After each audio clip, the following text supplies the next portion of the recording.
Salam guru penggerak, bergerak, tergerak, menggerakkan. Video kali ini berisi tentang aksi nyata penerapan modul Ki Hajar Dewantara. Selamat menyaksikan. Perkenalkan, nama saya Maria Francisca Dosila, CGP Angkatan 10 dari SMP Negeri 1 Amabe Oveto Timur, Kabupaten Kupang, Provinsi Nusa Tenggara Timur. Yang pertama akan dibahas dalam video ini adalah perasaan saya selama melakukan perubahan di kelas. Saya merasa senang, tertantang, dan termotivasi. Saya merasa senang karena dari modul 1.1 ini, saya mempelajari banyak hal tentang strategi pembelajaran yang bisa saya terapkan di kelas saya. Kemudian, saya merasa tertantang karena saya yakin bisa membuat banyak perubahan baru mengenai pembelajaran yang akan memerdekakan siswa di sekolah saya.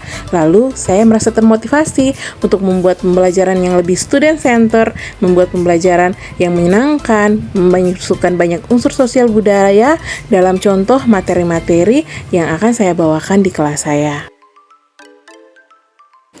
Sebelum masuk pada bagian inti yaitu aksi nyata yang saya lakukan di kelas saya akan memaparkan pemikiran Ki Hajar Dewantara yang menjadi inspirasi saya untuk melakukan pembelajaran di kelas.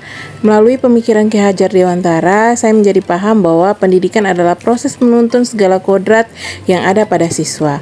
Guru harus memberikan kebebasan kepada siswa untuk mengembangkan potensi dan bakat yang mereka miliki.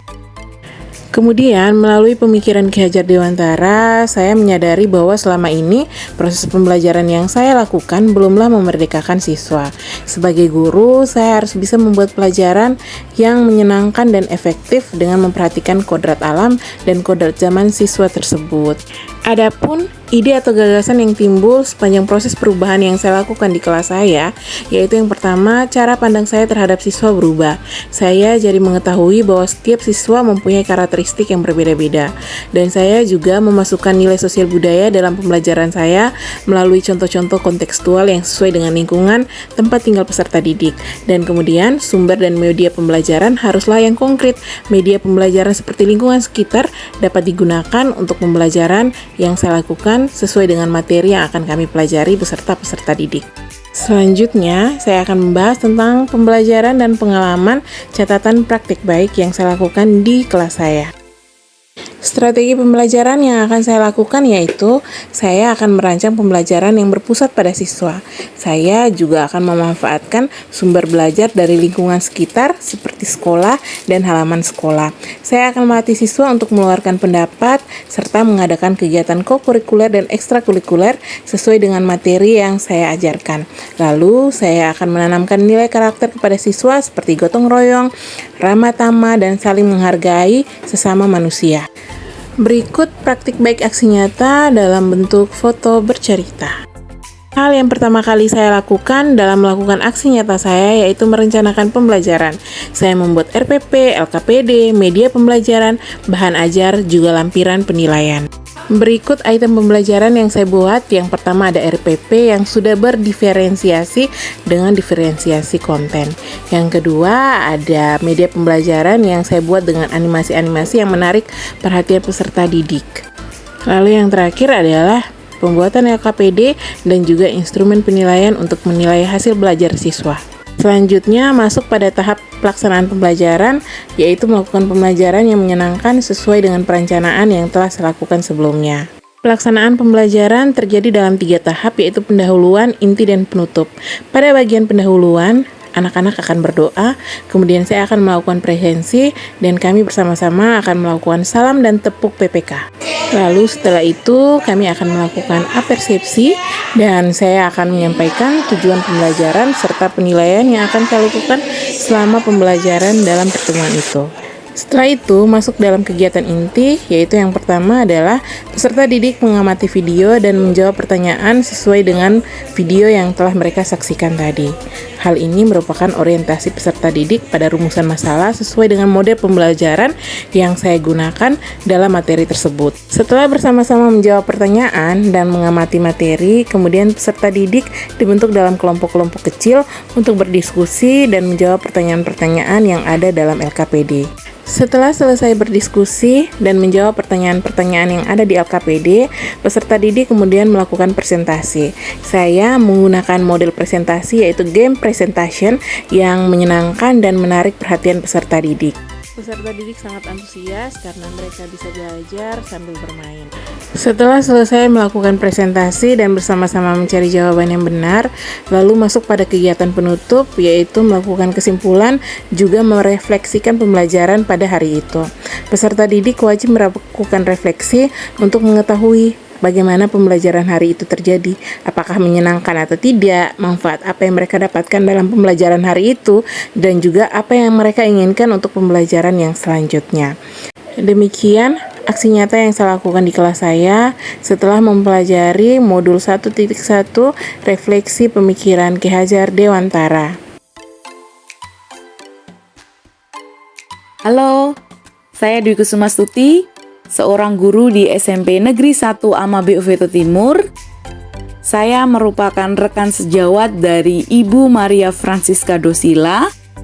Kali ini saya akan memberikan testimoni mengenai kegiatan pembelajaran yang Ibu Siska sering lakukan.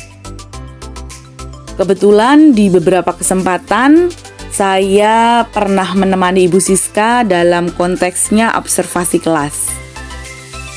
Sepenglihatan saya, Ibu Siska ini seorang guru yang sangat luar biasa, di mana sebelum beliau masuk dalam ruang kelas, beliau selalu mempersiapkan dengan matang. Persiapannya bisa berupa media, kemudian model pembelajaran yang bermacam-macam, kemudian beliau menggunakan strategi pembelajaran yang sangat bervariasi. Ketika di dalam ruang kelas, saya melihat Ibu Siska sudah menggunakan diferensiasi. Beliau memfasilitasi peserta didik berdasarkan latar belakangnya, kadang juga berdasarkan minatnya. Jadi proses yang terjadi di kelasnya Ibu Siska ini sangat menarik karena anak-anaknya terlihat sangat antusias, kemudian anak-anaknya terlihat sangat aktif. Hal ini kemungkinan karena di sebelumnya Ibu Siska sudah mengidentifikasi peserta didiknya. Jadi Ibu Siska ini sudah melakukan pembelajaran berdiferensiasi. Di beberapa kegiatannya saya melihat kadang Ibu Siska menampilkan diferensiasi konten, kadang melaksanakan diferensiasi produk, kadang juga melakukan diferensiasi proses. Tetapi di beberapa kesempatan yang lain, Ibu Siska juga memadukan bisa konten dengan produk, atau konten dengan proses, atau bahkan memvariasikan antara ketiganya. Jadi ada konten, ada produk, dan ada diferensiasi proses. Buat saya, Ibu Siska ini merupakan seorang guru yang bisa memotivasi rekan yang lain, di mana semua kegiatannya itu bisa memberikan pembelajaran untuk kami guru-guru di SMP Negeri 1 Amabe Veto Timur, sehingga kadang kami itu mencontoh beliau, kadang kami juga mengaplikasikan dari kegiatan yang beliau lakukan, dengan pastinya kita saling berkoordinasi dan saling memberikan masukan. Halo, perkenalkan nama saya Trimi Manope dari kelas 9D. Di sini saya ingin menjelaskan bagaimana pembelajaran bahasa Indonesia di kelas saya. Jadi, guru bahasa Indonesia di kelas saya adalah Ibu Siska Dosila. Di kelas, saya sangat senang ketika pembelajaran bahasa Indonesia karena Ibu Siska mengajarnya sangat menyenangkan, materi pembelajarannya sangat bagus, dan dari setiap pembelajaran yang diberikan oleh Ibu Siska sangat mudah dipahami oleh saya. Mungkin itu saja dari saya, terima kasih. Demikian video aksi nyata saya kali ini. Salam guru penggerak, sekian dan terima kasih.